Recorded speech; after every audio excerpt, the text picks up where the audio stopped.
Right in the beginning, I want to point out that अत्री साहब का जो presentation था वो ग्रीन हाईवे डिवीजन के लिए भी एक्जेक्टली एप्लीकेबल है, दो कारणों से।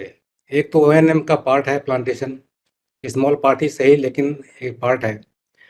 दूसरी बात यह कि इसमें कुछ भी नया करने की ज़रूरत नहीं है। हमारे पास इतने इनेबलिंग प्रोविजंस हैं, इतने पॉलिसी और इतने गाइडलाइन और इतने SOP हैं कि कुछ नया करने की ज़रूरत नहीं है, सिर्फ उसको फॉलो करने की ज़रूरत है। ज़रूरत है तो सिर्फ थोड़ा फोकस की और लिटिल बिट थोड़ी शक्ति की भी ज़रूरत है, और ये प्लांटेशन जो है अच्छी तरह से होगा और खूब होगा, बस इतनी की ज़रूरत है। सो जैसा कि मैंने कहा, NHI over the years, it has evolved its own policy, guidelines and other circulars and documents to facilitate planting. और 2015 की जो ग्रीन हाईवे पॉलिसी है वो काफ़ी एक्सटेंसिव है। उससे बड़ा है IRC SP 21/2009 guideline for plantations. इस गाइडलाइन में सब कुछ है। It includes design, landscaping, beautification, plantation maintenance, monitoring, even कि कौन सा स्पीसीज किस एग्रो क्लाइमेटिक जोन के लिए सूटेबल है उसको भी बड़े ही डिटेल में उसका वर्णन किया गया है। इसलिए in case of any doubt in implementation of plantation programme, you can fall upon these two documents invariably. उसके बाद SOP है, स्टैंडर्ड ऑपरेटिंग प्रोसीजर है, जो कि एडमिनिस्ट्रेटिवली फैसिलिटेट करता है प्लांटेशन कैसे किया जाएगा। हर एक तरह का EOI, RFP, MOU, DPR का फॉर्मेट, ये सब स्टैंडर्ड फॉर्मेट जो है ओवर द इयर्स NHI ने बना करके उसको अपलोड कर दिया है और it is there for use by anybody. So और जहाँ जहाँ भी पॉलिसी में गैप है, हम लोग we are constantly working on that and will address as and when situation demands. पिछले साल कुछ मेजर परिवर्तन किए गए ये SOP में। जो हम लोगों का जो SOP है उसको 2024 में रिवाइज किया गया और ROs were authorized to approve all plantation projects with the technical input from joint advisors. इससे जो है प्लांटेशन प्रोजेक्ट के अप्रूवल में तेजी आई, क्योंकि हेडक्वार्टर भेजना फिर यहाँ से इसका एक अलग सिस्टम है, इसकी ज़रूरत नहीं थी actually. Joint advisor are equally competent there in the field, so उनके टेक्निकल इनपुट से वहाँ पर प्रोजेक्ट्स को सैंक्शन करने का प्रावधान किया गया। इसमें किसी किसी को शंका होती है कि उसमें एक पैराग्राफ 9.3 है जिसमें कि ग्रीन हाईवे डिवीजन को रेफर करने की बात की गई है। उस पर ध्यान नहीं देना है, इसलिए कि उसको उस पैराग्राफ 9.3 को हटाया जा रहा है ताकि किसी को कोई डाउट ना रहे। सारे एस्टिमेट RO ऑफिस में ही सैंक्शन होंगे, इसमें कोई दो मत नहीं है। दूसरी चीज़ जो हमने की लास्ट ईयर, जो कि बहुत ही इम्पोर्टेंट है, पहले ये जो नर्सरी, ये जो सैपलिंग्स है, सिर्फ हाइट ही उसका एक क्राइटेरिया था कि मिनिमम 2 मीटर की हाइट होनी चाहिए। लेकिन सिर्फ हाइट काफ़ी नहीं है, एक्चुअली उसका कॉलर गर्थ ये भी ज़रूरी है। पॉलीथीन बैग का साइज भी प्रॉपर होना चाहिए। इस मुद्दे पर जो है आगे के स्लाइड में फिर से बात करेंगे थोड़ा डिटेल में, इसलिए यहाँ पर इसको कट शॉर्ट कर रहा हूँ। और CSR स्कीम के लिए SOP वो भी बनाया गया पिछले साल। और एक काम पर जिस पर अभी काम हो रहा है और 2-4 दिन में ये फील्ड में चला जाएगा, ये है RFP on quality and cost based selection basis. पहले क्या होता था कि आपको मालूम है कि फील्ड में जो प्राइवेट एजेंसी हम लोग चुनते हैं, इम्पेलर एजेंसी, ये उसमें से उसके फाइनेंशियल स्कोर के बेसिस पर उसको सिलेक्ट कर लिया करते थे। तो हो क्या रहा है कि एस्टिमेट का amount it is going even 30%, 40%, 50% below the estimate rate. तो इस रिडक्शन से सिर्फ प्लांट ही सफ़र करता है, क्योंकि वो सारे एजेंसी जो है एक दो इंस्टॉलमेंट लेकर के फिर चले जाते हैं और फिर नज़र नहीं आते हैं।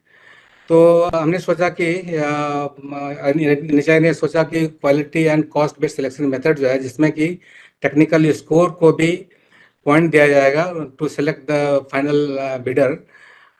तो ये इसी में अप्रूव हो चुका है और अब चेयरमैन सर के अप्रूवल से लास्ट में इसको भी भेजा जाएगा। और आने वाले समय में जो है इसी इसी पर जो है किसी बेस मेथड से ही प्राइवेट एजेंसी को सिलेक्ट किया जाएगा, ऐसी ऐसा हम लोगों ने सोच रखा है। इस साल का जो एनुअल एक्शन प्लान है वो बहुत ही अर्ली 31 जनवरी को हम लोगों ने इसको कम्युनिकेट कर दिया था। आपको याद होगा कि आप लोगों से इसकी चर्चा की गई, आप लोगों से प्रपोजल मांगा गया था, आप लोगों के कंसल्टेशन से ही उसको बनाया गया। तो इस साल जो है सब मिला करके 52.69 लाख सीडलिंग का एक टारगेट है, जिसमें कि एवेन्यू में 28.63 और मीडियन में 22.24 लाख का है। इस साल के एक्शन प्लान में एक खास विशेषता यह है कि हमने वैकेंट पार्सल्स जो है उसको भी तरजीह दी है और 1.83 लाख प्लांट उस पर लगाए जाएंगे, जो कि 32 vacant land parcels across the country, जिसका पूरा एरिया 92 हेक्टेयर है, उसको भी हमने एक्शन प्लान का पार्ट बनाया है। तो इसमें डेंस प्लांटेशन करके वो हमारे एक मॉडल हम लोग दिखा सकते हैं। इसके अलावे सेक्रेटरी मॉर्थ ने ये उनके इनिशिएटिव से ये बात चली थी कि जितने भी एनएच स्ट्रेचेज जो कि किसी मेजर सिटी को एग्जिट करते हैं या एंटर करते हैं, उसका 5-10 किलोमीटर का जो स्ट्रेच है एग्जिट और एंट्रेंस दोनों पर जो है उस पर ये डेंस प्लांटेशन किया जाए और मतलब मॉडल प्लांटेशन जो कि दिखाई पड़े और हर एक सिटी के लिए एक फ्लैगशिप स्पीसीज चुन सकते हैं, जो कि उस एरिया में पाया जाता हो। कहीं पर बरगद होगा, कहीं पर पीपल होगा, कहीं पर जकरंडा होगा, कहीं वो डिपेंड करता है कि आप लोग क्या चुनते हैं। तो ये भी एक्शन प्लान का पार्ट ही है और हमने 54 सिटीज चुने हैं and it includes 78 NH stretches with A total length of 691 kilometre और उसमें 7 हेक्टेयर का एक लैंड पार्सल भी है, 2000 लैंड पार्सल जिसका पूरा एरिया 7 हेक्टेयर है। ये एक्शन प्लान भी आप लोगों को ये मेंबर एडमिन के अप्रूवल से आप लोगों को भेजा जा चुका है और उसके बारे में डिटेल में चर्चा अभी करेंगे कुछ देर के बाद। ये आप देख सकते हैं कि आपका आरओ वाइज जो एवेन्यू मीडियन और लैंड पार्सल्स का जो टारगेट है वो फिक्स किया गया है।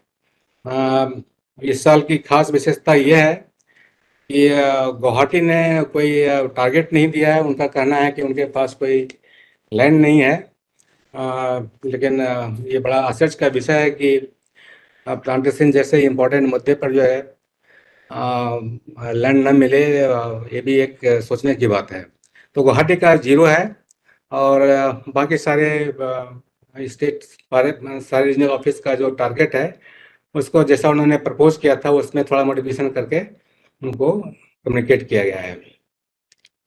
तो इस तरह से आप देख सकते हैं कि टोटल जो है ये 52.69 that includes Avenue median and vacant land parcels, इतने का टारगेट फिक्स किया गया है। अब है कि इस टारगेट को कैसे हम लोग अचीव करेंगे। तो मेरे ख्याल से कुछ क्रिटिकल फैक्टर्स हैं। उसमें एक ये है कि गिविंग इक्वल और even more priority to grinning.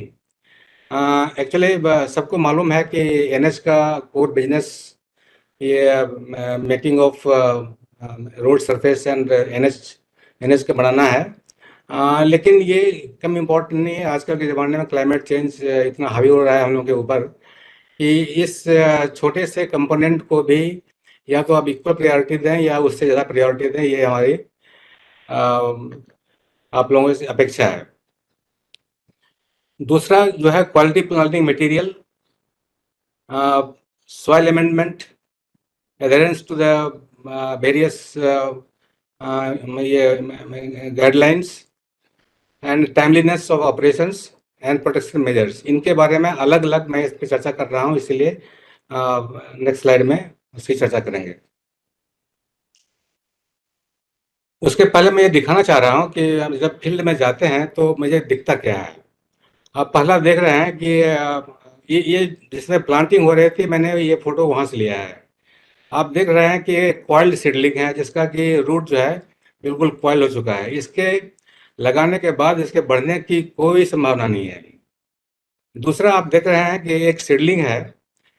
ये सीडलिंग एक अभी तो पॉलिथीन बैग के अंदर दिख रहा है।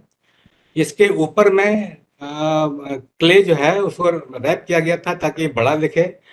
पूरा क्ले ये क्ले को रैप करने के बाद उसको एक बड़े पॉलिथीन बैग में डाल करके इस ढंग से उसको फील्ड में लाया गया।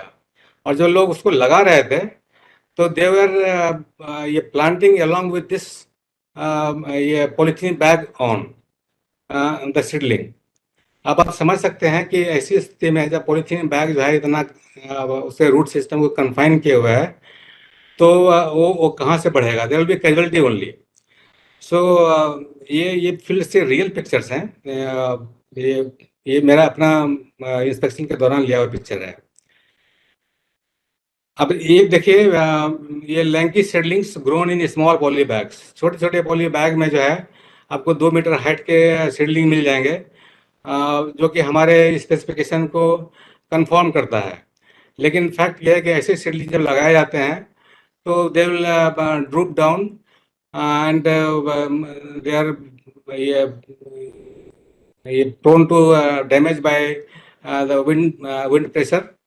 और ये पेड़ नहीं बन पाते हैं मोस्ट ऑफ देम, क्योंकि इसमें इसमें ये जो है यूरिया इस टाइप केमिकल फर्टिलाइजर से पैदा किया हुआ है। इसका जो सॉइल है उसमें भी कोई ऑर्गेनिक ये कंपोनेंट नहीं है। तो ऐसे सब सीडलिंग, इसीलिए क्वालिटी प्लांटिंग मटेरियल का जो सर्कुलर हमने इशू करवाया है नेचर से, तो ये उस पर उसकी चर्चा करेंगे। आप देख सकते हैं प्लांटिंग विदाउट डिगिंग पिट, ये मुंबई एक्सप्रेस वे का है। और जब मैं वहाँ पर गया तो actually everybody was knowing that adviser is coming. Even then the planting was going on without digging any pit. There is a crowbar in the hand of that lady, or it is, I think, man only.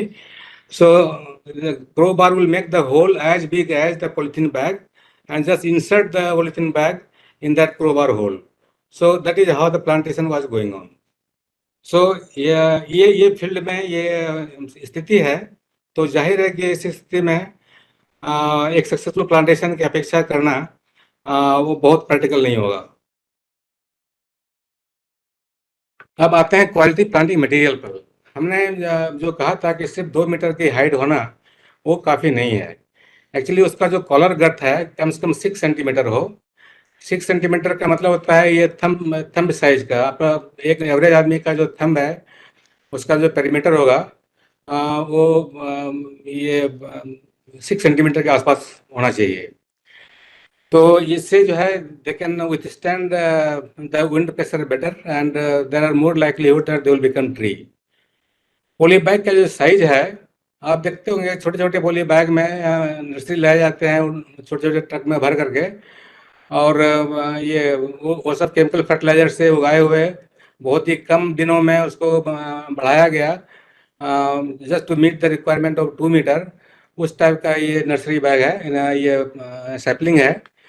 यहाँ पर 23 centimetre into 30 centimetre उसकी height है actually. तो height of that poly bag should be at least that much, और 23 of course it is diameter.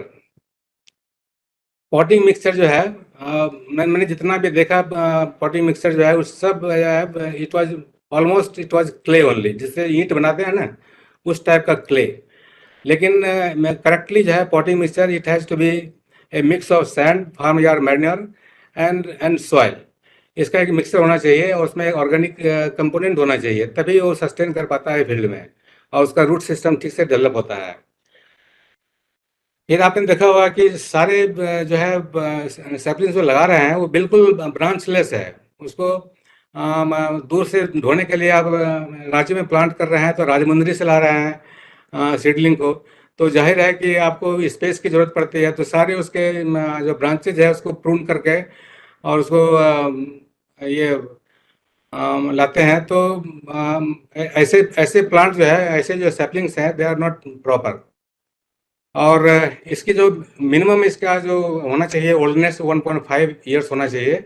ये नहीं कि 5-6 महीने के अंदर जो है उसको किसी ढंग से यूरिया खाद दे करके उसको बढ़ा करके तो फिर वो काम नहीं आएगा। इसी ढंग से ये जो मीडियम प्लांटेशंस के लिए है हमने वो तैयार किया था। ये सारे जो तैयार किए गए हैं वो after detail discussion with joint advisers, एक बार नहीं 2 बार या 3 बार हुए थे ये पूरी मीटिंग जो है। उस बेसिस पर ये टेक्निकल स्पेसिफिकेशन जो है इसको बनाया गया। तो मीडियम में का जो है height around 60 centimetre, collar girth थोड़ा कम है, इसके छोटे साइज के प्लांट हैं तो इसका जो साइज है उसी ढंग से छोटा भी है। अ, तो यदि क्वालिटी प्लांटिंग मटेरियल पर यदि ध्यान दिया जाए फील्ड में तो half of the problem will be over. क्योंकि जहाँ जहाँ भी मैंने देखा है planting material is very poor, very, very poor. Everybody going to the field will confess that.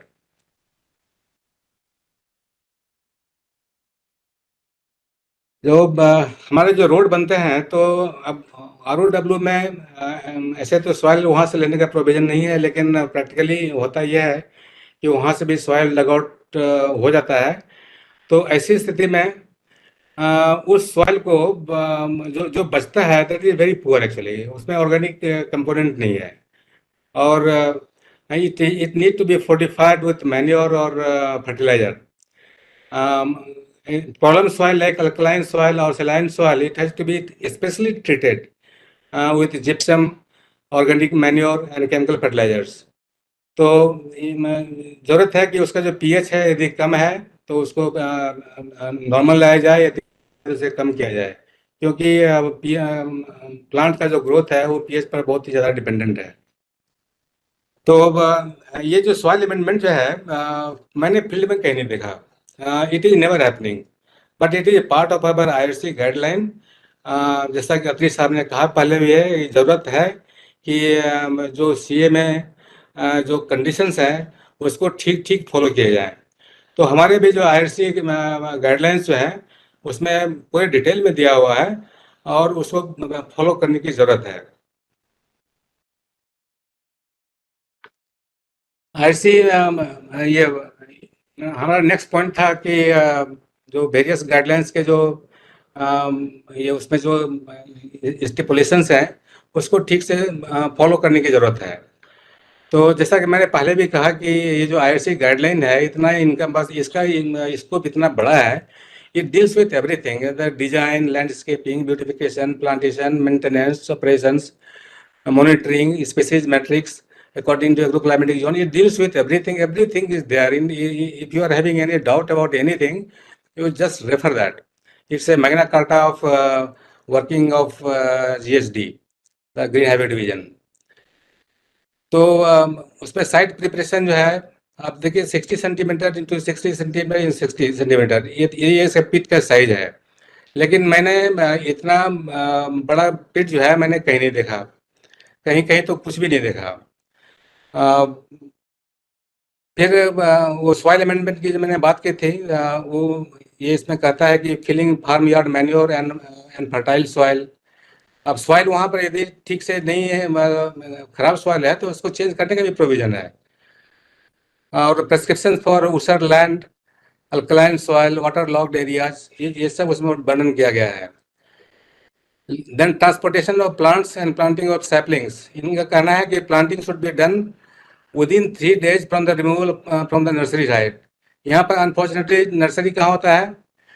तो मैंने तो देखा है कि जैसे कि झारखंड में कोई प्लांटेशन हो रहा है तो it is coming from as far as Rampur in UP. UP के ढेर सारे इलाके हैं, राजमुंदरी से आता है। और एक जिस एरिया में फॉरेस्ट इतना ज़्यादा है रांची में, वहाँ पर ठीक से नर्सरी डेवलप नहीं हुआ है। ये भी एक विचित्र सी बात है कि लोग दूर दूर से लाते हैं। उसकी एक वजह यह है कि राजमुंदरी और इससे जो प्लांटेशन की ये नर्सरी जो आ रहे हैं, सैपलिंग आ रहे हैं, एक्चुअली क्वालिटी में वैसा ही जैसा कि मैंने आपको दिखाया था, और सस्ता मिलता है, 50 रुपये 60 रुपये में मिल जाता है, लोग ट्रांसपोर्ट करके लाते हैं। तो लोकल जो गुड क्वालिटी सैपलिंग है उससे ज़्यादा सस्ता ही पड़ता है। तो economy is playing the role here. तो फिर उसके हाइट के बारे में बात की गई है, 2 मीटर और 0.6 मीटर, जिसको कि मैंने हम लोगों ने उसको इम्प्रूव करने की कोशिश की। उसमें कॉलर गर्थ और poly size, poly bag size, ये पॉटिंग मिक्सचर का क्वालिटी सारा डाल करके जो है एक स्टैंडर्डाइज करने की कोशिश की है।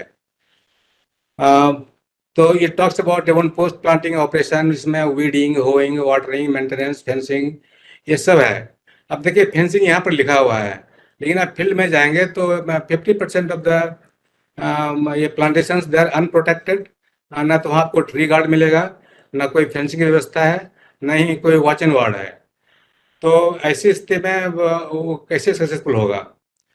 प्लांटेशन प्रोटेक्शन डिटेल में दिया गया है कि कैसे ट्री गार्ड बनाए जा सकते हैं, कौन से मटेरियल होगा, क्या साइज होगा, ये सारा कुछ मेंशन्ड है। स्पेसीज मैट्रिक्स मैंने बताया कि एक दो क्लाइमेटिक जोन के मुताबिक जो है कौन कौन सा स्पीसीज सुटेबल है, वो सब दिया गया है। And survival should be 90% as per for first and second row, and 90% after replacement of casualties in first 2 years, and 80% afterwards. तो ये इनका स्टैंडर्ड है। एवेन्यू प्लांटेशन भी जो है कितनी दूरी पर लगेगा, ये कैरेज वे की सेंट्रल लाइन से ये उसके फ्रिंज से कितना दूर होगा, वो सब लिखा हुआ है। स्पेसिंग जो है हम लोग उसको एमेंड किया है। इसमें first row at 3 metre, second row at 6 metre, and third row at 12 metre ऐसे में कहा गया है। लेकिन हम लोगों ने डेंसिफिकेशन का एक ऑर्डर इशू किया था, जिसमें कि 3 मीटर बाय 3 मीटर पर लगाने की चर्चा की गई थी, और उसका ऑर्डर भी इशू हुआ है। क्योंकि लैंड इतना कॉस्टली है, NHAI ने बहुत ही ज़्यादा दाम पर उसको ये एक्वायर किया है। उसका एक ऑप्टिमल यूज़ तो होना चाहिए, और उसमें प्लांट अधिक लगने चाहिए। ऐसे इसी फिलॉसफी के तहत जो है इसको अमेंड किया गया था। मीडियम प्लांटेशंस के बारे में भी I ये didn't see a plantation K or MA in your contacts. ये By the way, if you have another medium plantation जो है, यदि 3 मीटर से कम है तो वहाँ पर सिर्फ टर्फिंग ऑफ ग्रास की चर्चा की गई है। लेकिन हम देखते हैं कि दिल्ली वगैरह में इवन 1 मीटर का यदि विड्थ है मीडियम का, तो उसमें आराम से नीम का ट्री और मलतास का ट्री लगाया गया है, और वो दिखता भी है। और तो लेकिन हमारा जो स्पेसिफिकेशन है वो ये कहता है कि यदि 3 मीटर से कम है तो वहाँ ग्रास ही लगना चाहिए। और ये 3 मीटर से ज़्यादा है तो 1 row of shrub can be possible. यदि 4-5 मीटर के आसपास है तो of course 2 row of shrubs can be possible. तो और 1.5 मीटर से तो कुछ लगना, 1.5 मीटर जो है रोड से रोड के एज से 1.5 मीटर तक तो कुछ लगना ही नहीं चाहिए। Only grass can come. So ये हमारा प्रोविजन है IRC में। ये फिर ये टाइमलीनेस ऑफ ऑपरेशंस। एक्चुअली जैसे रोड जो है NHAI बारिश के दिनों में रोड नहीं बनाती है, उसी तरह से यदि बारिश नहीं हो तो प्लांटेशन नहीं करना चाहिए। तो एक तो अच्छी बात है कि NHAI बारिश के दिनों में रोड नहीं बनाती है। इससे है कि आप आपने रिसोर्सेज जो है, you can definitely you will be able to divert for planting. पिछले साल जो है मैंने काफ़ी कोशिश करने के बाद जो है अक्टूबर तक लगभग 90% हम लोगों ने अचीव कर लिया था। ये almost in it was almost in time only. सिर्फ तमिलनाडु और पार्ट ऑफ आंध्र प्रदेश, जहाँ पर कि नॉर्थ ईस्ट मानसून एक्टिव रहता है, तो और जम्मू में भी, जम्मू कश्मीर में भी विंटर प्लांटिंग होती है। तो इन सब जगहों को छोड़ दें तो almost 90% we had achieved during right time. लेकिन उसके लिए बहुत ज़्यादा पीछे लगना पड़ता है। तो मैं इस बात को फिर दोहराना चाहता हूँ कि यदि आप मानसून में प्लांटिंग करते हैं तो उसके क्या फायदे हैं? एक तो ये there is improved soil moisture and favourable temperature and humidity for the establishment and growth of the plant. ये उसी समय पॉसिबल है। और बारिश खत्म हो गई तो आपको ये जो सुविधा है ये नेचर के द्वारा दिया हुआ वो नहीं मिलेगा। फिर soil fertility and nutrient recycling ये आसान हो जाता है, क्योंकि जब बारिश होती है तो उसके लीचिंग इफेक्ट के कारण से न्यूट्रिएंट का रिसाइकलिंग जो है ये आसान होता है। और there are more chances that you will be able to raise successful plantation and it will be at the lower cost because you are not going to water for that. So आपका cost भी lower है। तो इसको जो है as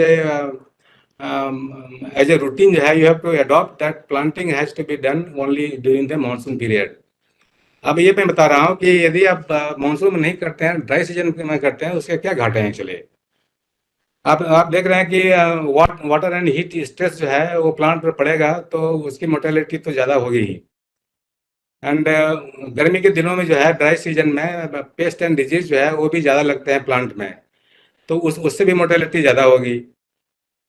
फिर high carbon footprint of making water available. आप देख रहे होंगे कि आपका जो टैंकर है, वाटर टैंकर, कितनी दूर से पानी ला रहा है, कितना उसमें पेट्रोल लगता होगा, कितना उसमें एमिशन हो रहा है। तो उसका जो कार्बन फुटप्रिंट है वो वहाँ पर पानी लाने का, पानी का, वो कितना ज़्यादा है। हम लोग इन्वायरमेंट को हेल्प करने के बजाय उसको हार्म करने की कोशिश कर रहे हैं यदि आप ड्राई सीजन में लगाते हैं तो। And there is very high chance of failure of such plantation. Cost also is very high because ये पानी, एक तो पानी खरीदते हैं, फिर पानी ट्रांसपोर्ट करते हैं, फिर उसमें लेबर लगाते हैं उसको ये करने के लिए। तो ऐसा ऐसा क्यों करना? एक तो पैसा भी खर्च कर रहे हैं और फिर प्लांट जो है वो खत्म भी हो रहा है। And there more chances of getting browsed also. अब ड्राई सीजन में कहीं पर ये ग्रीनरी दिखाई पड़ेगी तो कैटल जो है उसी ग्रीनरी के पास जाएगा, कोई और ग्रीनरी उसको दिखाई नहीं पड़ेगी, तो it will be most likely it will be getting browsed। तो ये इसके घाटे हैं। तो मेरा ये निवेदन है कि प्लांटेशन को जो है सही समय से करने की ज़रूरत है। मई तक में जो है आप एडवांस वर्क जितना भी है वो कर लीजिए। ये सैपलिंग का इंतजाम और पिटिंग वगैरह जो है, फेंसिंग मटेरियल का प्रोक्योरमेंट, ये सब आप उससे पहले कर लीजिए, ताकि समय से जो है जैसे ही मानसून ब्रेक करता है आप प्लांटेशन कर पाएँ। और सितंबर तक में तो ख़त्म करने की पूरी की पूरी कोशिश होनी चाहिए। आप देखिए प्रोटेक्शन मेजर्स जो है बहुत ही कम जगह पर मैंने देखा कि प्रोटेक्शन पर किसी का ध्यान भी है। IRC गाइडलाइन में जो है ये सिंगल रो प्लांटेशन, यदि सिंगल रो है, यदि ROW में लैंड कम है, सिंगल रो है, तो वहाँ पर इंडिविजुअल सैपलिंग को दिया जाता है protection by tree guard, iron tree guard, और even locally available bamboo tree guards, thorn fencing. इसकी चर्चा जो है IRC गाइडलाइन में की गई है। बार बार ये सुनने को मिलता है कि कंसेशनर बोल रहा था कि नहीं इसमें तो ये कोई we are not suppose to do fencing because it was not there in the estimate. ये कहना गलत होगा, क्योंकि DPR में साफ से लिखा रहता है कि प्लांटेशन जो होगा वो IRC गाइडलाइन के तहत ही होगा। तो उस एक लाइन के तहत ये सारी बातें उसमें इंक्लूडेड हैं, और इसको अलग से मेंशन करने की ज़रूरत नहीं है। फिर ये IRC गाइडलाइन में जो है ये डिटेल डिजाइन है, circular brick tree guard, ornamental circular iron tree guard with bars, ornamental circular iron tree guard with welded mesh. ये सब का जो डिजाइन है, उसका size, specification, material, everything is there. Then यदि मल्टीपल रो है जहाँ पर आपको there is sizeable land to be protected, unlike single row plantation, multiple row है, तो वहाँ पर barbed wire fencing that will be more economical. और उसमें 5 stand barbed wire fencing with cross stands and stretched on angle iron poles fixed at distance of 4 metre. इसकी चर्चा जो है IRC गाइडलाइन में की गई है, उसमें डिजाइन पूरा दिया हुआ है। तो वॉच एंड वार्ड ये वो भी लगाने की ज़रूरत है, जहाँ पर मैंने इसके होते हुए भी there has to be watch and ward. हो सकता है कि संख्या में कम हो। एक तो ये मुझे लगता है कि it generates employment, straightaway employment to the poor people. और दूसरा ये है कि it is good for the plantation. सिर्फ फेंसिंग होने से काफ़ी नहीं है, लोग उसको डैमेज करके घुस जाते हैं। तो मे बी फॉर 5 किलोमीटर और 10 किलोमीटर एटलीस्ट एक आदमी को दे देंगे तो it it will be more effective. और प्लांटेशन को बैग किसी भी तरीके से जो है it should not be left unprotected, and cost of fencing shall be included in the estimate. ये इन्वेरिएबली होना चाहिए हर एक एस्टिमेट में।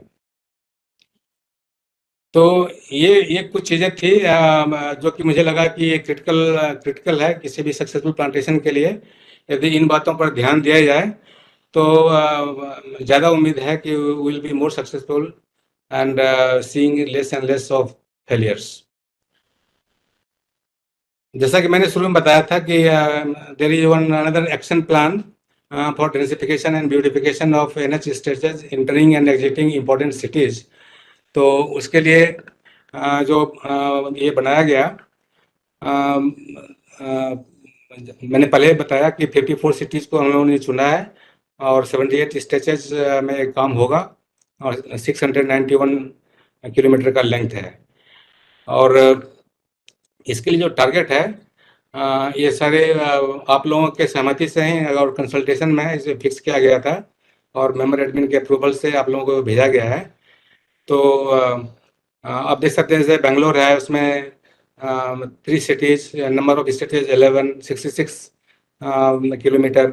ये सारे आइडेंटिफाइड हैं, रोड का नाम आइडेंटिफाइड है, वो डिटेल वो अलग से है। यहाँ पर तो ये सिनॉप्सिस है।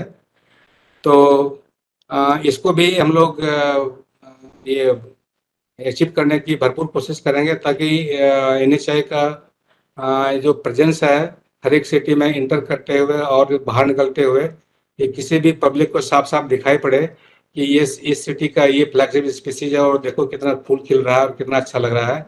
ये सबको दिखना चाहिए। इसको करने के लिए जो हमने कुछ गाइडलाइन जो दिया था वो इस प्रकार से है कि 15 अगस्त 2025 तक में इस काम को कर लिया जाए। After all it is only 691 kilometre, is not that big A target, it is definitely achievable और विद इन दैट टाइम।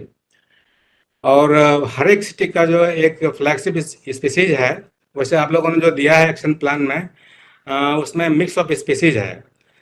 लेकिन बाद में मॉट से जो लेटर आया उनके मन में ये था कि हर एक सिटी के लिए एक अलग स्पीसीज, मान लिया कि सपोज फॉर द सेक ये बनियान, मान लिया अयोध्या है, बनियान ट्री। तो जो NH वहाँ पर जा रहा है 5 किलोमीटर इधर 5 किलोमीटर उधर, एग्जिट और एंट्रेंस पर जो है वो सिर्फ बनियान ही दिखे। इस प्रकार की बात जो है मॉट ने की है, तो मुझे भी लगता है कि ये ठीक होगा और विजिबिलिटी इससे जो है ज़्यादा बढ़ेगी।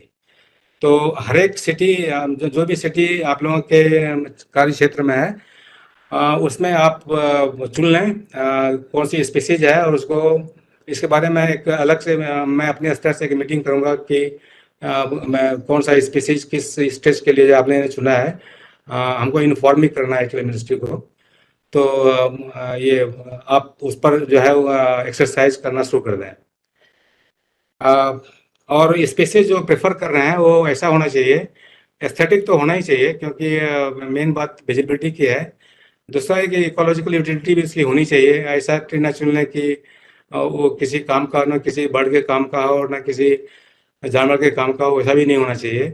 और नेटिव होना चाहिए और उस एग्रो क्लाइमेटिक जोन में सूटेड होना चाहिए। और जो क्वालिटी प्लांटिंग मटेरियल जो सर्कुलर हमने इशू करवाया, जिसके बारे में मैंने अभी चर्चा भी की थी कि दैट हाइट और कॉलर गर्थ और पॉटी मिक्सचर और साइज होता है पॉली बैग, उस टाइप का जो है क्वालिटी प्लांटिंग मटेरियल ही यूज करें। इसमें तो करें ही, और जो बाकी का जो हम लोगों का प्लांटेशन का प्रोग्राम है उसमें भी वही करना चाहिए। और सब स्टैंडर्ड क्वालिटी प्लांटिंग मटेरियल ला करके हम लोग सिर्फ रिसोर्सेज ही बर्बाद करेंगे उससे कुछ किसी को हासिल नहीं होगा। Then this densification usually it can be done at 3 metre by 3 metre. हम लोगों ने 2023 में एक डेंसिफिकेशन का ऑर्डर इशू किया था, जिसमें कि 3 मीटर बाय 3 मीटर पर आप करने की बात हुई थी। लेकिन हम इस बात को समझते हैं कि it has to be customise as per demands of site and species with due justifications.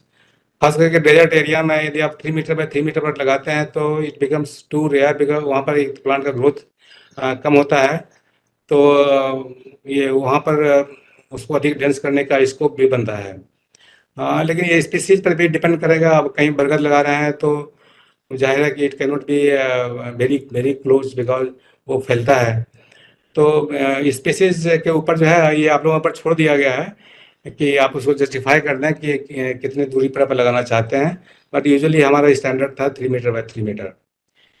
और अंत में जो है ये प्राइवेट एजेंसीज जो सिलेक्ट करेंगे आप लोग इस काम के लिए जो है वो QCBS सिस्टम पर ही होगा। इसका जो DPR है, अप्रूव्ड DPR फॉर्मेट, ये स्टैंडर्ड DPR, उससे आपको जल्दी ही शेयर करेंगे, may be with in 10 days. और जो लिस्ट कॉस्ट सिलेक्शन मेथड है वो इस केस में वो किसी काम का नहीं है, इसमें कोई दो मत नहीं है, हम लोग उस पर डिपेंड नहीं करेंगे। तो और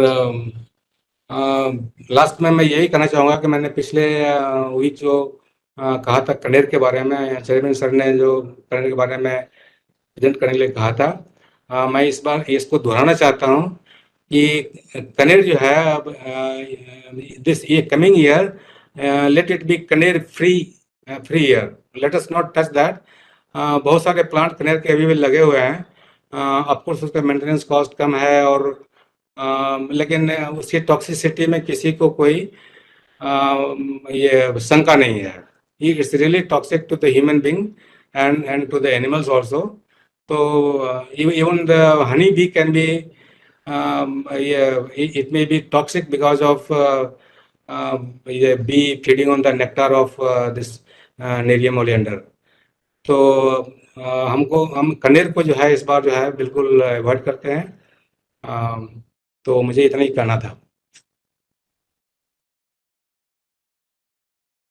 थैंक यू।